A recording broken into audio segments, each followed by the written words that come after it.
ನಮಸ್ಕಾರ ಸ್ನೇಹಿತರೆ, ಮತ್ತೊಮ್ಮೆ ಸ್ವಾಗತ. ಇಂದು ಪರೀಕ್ಷೆಯ ಅಂತ್ಯವನ್ನು ಸೂಚಿಸುವ ಚಿಹ್ನೆಗಳ ಬಗ್ಗೆ ನಾನು ನಿಮಗೆ ಹೇಳುತ್ತೇನೆ.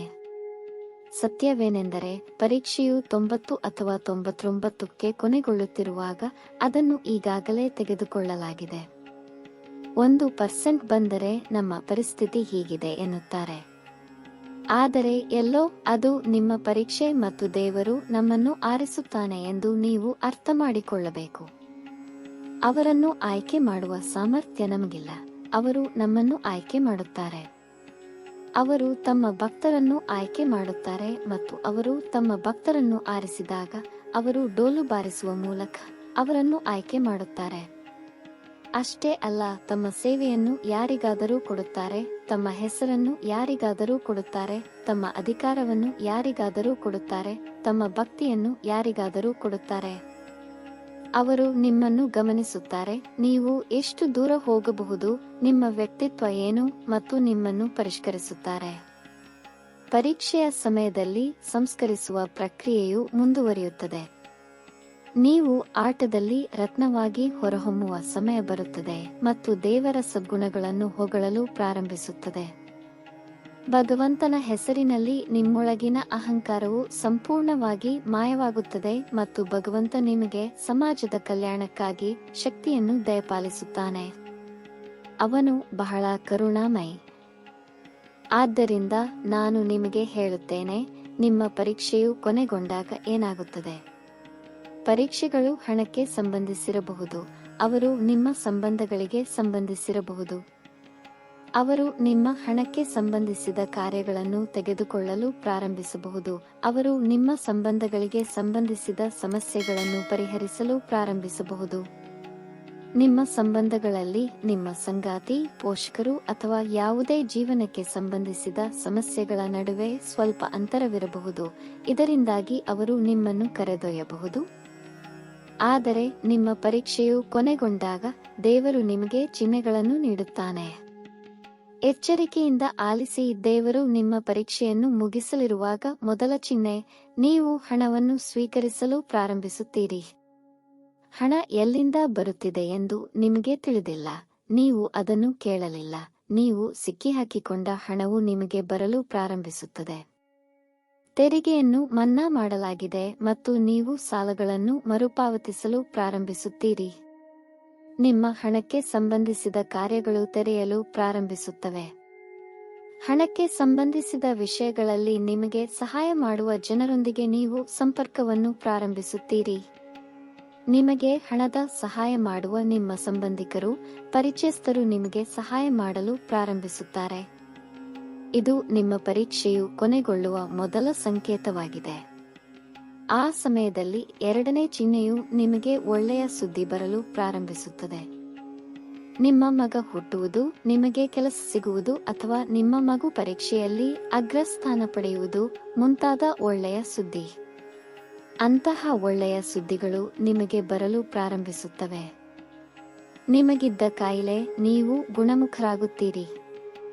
ಇದರರ್ಥ ನಿಮಗೆ ಸಂಬಂಧಿಸಿದ ಯಾವುದೇ ಒಳ್ಳೆಯ ಸುದ್ದಿ ನಿಮ್ಮ ಕೆಲಸ, ನಿಮ್ಮ ಕುಟುಂಬ ಅಥವಾ ನಿಮ್ಮ ಸಂಬಂಧಿಕರಿಗೆ ಸಂಬಂಧಿಸಿರಬಹುದು. ಶುಭಶಕುನಗಳು ಕಾಣಿಸತೊಡಗುತ್ತವೆ. ನೀವು ಸುಂದರವಾದ ಕನಸುಗಳನ್ನು ಹೊಂದಿರುವಾಗ ಮತ್ತು ನೀವು ದೇವತೆಗಳ ಮತ್ತು ದೇವತೆಗಳ ದರ್ಶನವನ್ನು ನೋಡಿದಾಗ ಮೂರನೇ ಚಿಹ್ನೆ, ನೀವು ಅವರಿಗೆ ಸೇವೆ ಮಾಡುತ್ತಿದ್ದೀರಿ ಮತ್ತು ಅವರ ನಗುತ್ತಿರುವ ಮುಖಗಳು ನಿಮಗೆ ಗೋಚರಿಸುತ್ತವೆ. ನೀವು ನಗುತ್ತಿರುವ ವಿಗ್ರಹದ ಚಿತ್ರವನ್ನು ನೋಡುತ್ತೀರಿ. ಕನಸು ಅಪಾರ ಸಂತೋಷ ಮತ್ತು ಭಕ್ತಿಯಿಂದ ತುಂಬಿದೆ. ಈ ಕನಸುಗಳು ನಿಮ್ಮ ಪರೀಕ್ಷೆಯ ಅವಧಿಯು ಕೊನೆಗೊಳ್ಳುತ್ತಿದೆ ಎಂದು ಸೂಚಿಸುತ್ತದೆ. ಯಾವುದೇ ಕಾರಣವಿಲ್ಲದೆ ನೀವು ಸಂತೋಷವನ್ನು ಅನುಭವಿಸಲು ಪ್ರಾರಂಭಿಸಿದಾಗ ಮತ್ತೊಂದು ಚಿಹ್ನೆ, ಯಾವುದೇ ಸ್ಪಷ್ಟ ಕಾರಣವಿಲ್ಲದೆ ನಿಮ್ಮ ಮನಸ್ಸು ಸಂತೃಪ್ತಿ ಮತ್ತು ಸಂತೋಷದಿಂದ ಕೂಡಿರುತ್ತದೆ. ಏಕೆ ಎಂದು ನಿಮಗೆ ತಿಳಿದಿಲ್ಲ, ಆದರೆ ನೀವು ತೃಪ್ತಿ ಮತ್ತು ತೃಪ್ತಿಯನ್ನು ಅನುಭವಿಸುತ್ತೀರಿ. ನಿಮ್ಮ ಪರೀಕ್ಷೆಯ ಹಂತವು ಮುಕ್ತಾಯಗೊಳ್ಳುತ್ತಿದೆ ಎಂಬುದಕ್ಕೆ ಇದು ಮತ್ತೊಂದು ಸ್ಪಷ್ಟ ಸೂಚನೆಯಾಗಿದೆ. ಮುಂದೆ ನಿಮಗೆ ಕೆಲವು ರೀತಿಯಲ್ಲಿ ಸಹಾಯ ಮಾಡುವ ಜನರೊಂದಿಗೆ ನೀವು ಸಂಪರ್ಕವನ್ನು ಪ್ರಾರಂಭಿಸುತ್ತೀರಿ. ನಿಮ್ಮ ಅನಾರೋಗ್ಯ, ಉದ್ಯೋಗ ಅಥವಾ ಯಾವುದೇ ಕುಟುಂಬ ಸಂಬಂಧಿತ ಸಮಸ್ಯೆಗಳಿಗೆ ಅವರು ನಿಮಗೆ ಸಹಾಯ ಮಾಡಬಹುದು. ಅವರು ನಿಮ್ಮ ಜೀವನದಲ್ಲಿ ಎಲ್ಲಾ ರೀತಿಯ ಸಮಸ್ಯೆಗಳನ್ನು ನಿವಾರಿಸುತ್ತಾರೆ, ನಿಮ್ಮ ತೊಂದರೆಗಳನ್ನು ಪರಿಹರಿಸುವ ಮತ್ತು ಸಂತೋಷದ ಜೀವನವನ್ನು ನಡೆಸಲು ಸಹಾಯ ಮಾಡುವ ವ್ಯಕ್ತಿಗಳೊಂದಿಗೆ ನಿಮ್ಮನ್ನು ಸಂಪರ್ಕಿಸುತ್ತಾರೆ. ಇದು ನಿಮ್ಮ ವ್ಯಾಪಾರವು ಪ್ರವರ್ಧಮಾನಕ್ಕೆ ಬರಲು ಪ್ರಾರಂಭಿಸುವ ಸಮಯ ಅಥವಾ ನಿಮ್ಮ ಕೆಲಸವನ್ನು ಗಮನಾರ್ಹವಾಗಿ ಮುನ್ನಡೆಸುವ ವ್ಯಕ್ತಿಯನ್ನು ನೀವು ಕಂಡುಕೊಳ್ಳುತ್ತೀರಿ. ಇದು ಸಹ ಪರಮಾತ್ಮನ ಅನುಗ್ರಹದ ದ್ಯೋತಕವಾಗಿದೆ. ಇನ್ನೊಂದು ಚಿಹ್ನೆ ನಿಮ್ಮ ಕುಟುಂಬದಲ್ಲಿ ಹೆಚ್ಚಿದ ಪ್ರೀತಿ. ನೀವು ದಿಗ್ಭ್ರಮೆಗೊಳ್ಳಲು ಪ್ರಾರಂಭಿಸುವ ಹಂತಕ್ಕೆ ಪ್ರೀತಿ ತೀವ್ರಗೊಳ್ಳುತ್ತದೆ. ಈ ಮೊದಲು ಹೀಗಿರಲಿಲ್ಲ, ನನ್ನ ಕುಟುಂಬ ಹೀಗೇಕೆ ಆಯಿತು?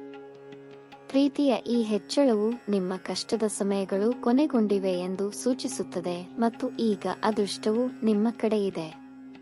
ಆದ್ದರಿಂದ ನಿಮ್ಮ ಸಮಯ ಬದಲಾದಾಗ ದೈವಿಕ ಆಶೀರ್ವಾದವು ನಿಮ್ಮ ಮೇಲೆ ಬೀಳುತ್ತದೆ. ನೀವು ಹಲವಾರು ಸೂಚನೆಗಳನ್ನು ಸ್ವೀಕರಿಸುತ್ತೀರಿ, ಅವುಗಳಲ್ಲಿ ಕನಸಿನಲ್ಲಿ ಕಾಣುವ ಬಿಳಿ ಹಾವು ಗಮನಾರ್ಹವಾಗಿದೆ. ಬಿಳಿ ಹಾವು ಯಾವಾಗಲೂ ಸಕಾರಾತ್ಮಕತೆ ಮತ್ತು ಜೀವನದಲ್ಲಿ ಒಳ್ಳೆಯದನ್ನು ಸಂಕೇತಿಸುತ್ತದೆ.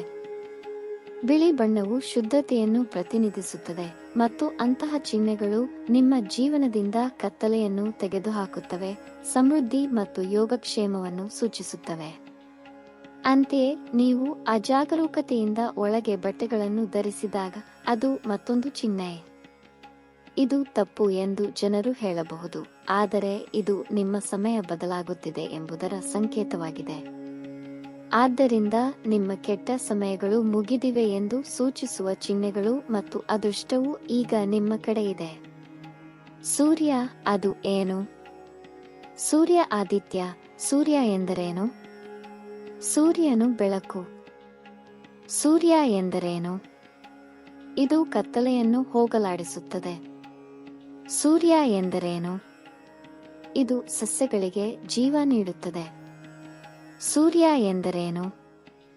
ಇದು ಎಲ್ಲದರಲ್ಲೂ ಆಮ್ಲಜನಕದ ಪರಿಚಲನೆಯನ್ನು ಸುಗಮಗೊಳಿಸುತ್ತದೆ. ಸೂರ್ಯನು ಜೀವಶಕ್ತಿಯ ಆತ್ಮ. ನಿಮ್ಮ ಆತ್ಮವಿಶ್ವಾಸ ಹೆಚ್ಚುತ್ತಿದೆ, ನೀವು ವಿಕಸನಗೊಳ್ಳುತ್ತಿದ್ದೀರಿ. ನಿಮ್ಮ ದೈವಿಕ ಶಕ್ತಿಗಳು ನಿಮ್ಮೊಳಗೆ ಏರುತ್ತಿವೆ. ನಿಮ್ಮ ಜವಾಬ್ದಾರಿಗಳನ್ನು ಈಗ ಭಗವಾನ್ ನಾರಾಯಣನು ನೋಡಿಕೊಳ್ಳುತ್ತಾನೆ. ನೀವು ಜವಾಬ್ದಾರಿಯನ್ನು ತೆಗೆದುಕೊಂಡಾಗ ಸೂರ್ಯನೇ, ಆಗ ನಿಮ್ಮ ಹಣೆ ಬರಹ ಬದಲಾಗುತ್ತಿದೆ. ಆದ್ದರಿಂದ ಸೂರ್ಯನು ಈಗ ನಿಮ್ಮ ಜೀವನದಲ್ಲಿ ಕಾಣಿಸಿಕೊಳ್ಳುತ್ತಿದ್ದಾನೆ. ಮನೆಯಲ್ಲಿ ಬೆಕ್ಕಿನ ಮರಿಗಳ ಜನನ ಅಥವಾ ಹಕ್ಕಿಗಳ ಚಿಲಿಪಿಲಿ ಹಠಾತ್ ಆಗಮನವು ನಿಮ್ಮ ಭವಿಷ್ಯವು ತೆರೆದುಕೊಳ್ಳಲಿದೆ ಎಂದು ಸೂಚಿಸುತ್ತದೆ. ನಿಮ್ಮ ಮನೆಯಲ್ಲಿ ಪಕ್ಷಿಗಳು ಸಿಹಿಯಾಗಿ ಚಿಲಿಪಿಲಿ ಮಾಡಿದರೆ ಅದು ನಿಮ್ಮ ಭವಿಷ್ಯವು ಬದಲಾಗಲಿದೆ ಎಂಬುದರ ಸಂಕೇತವಾಗಿದೆ. ಹಕ್ಕಿಗಳ ಕಲರವ ಕೇಳಿದರೆ ಅದೊಂದು ಸಂಕೇತ. ಹಕ್ಕಿಗಳ ಕಲರವ ಕೇಳಿದರೆ ಅದೊಂದು ಸಂಕೇತ.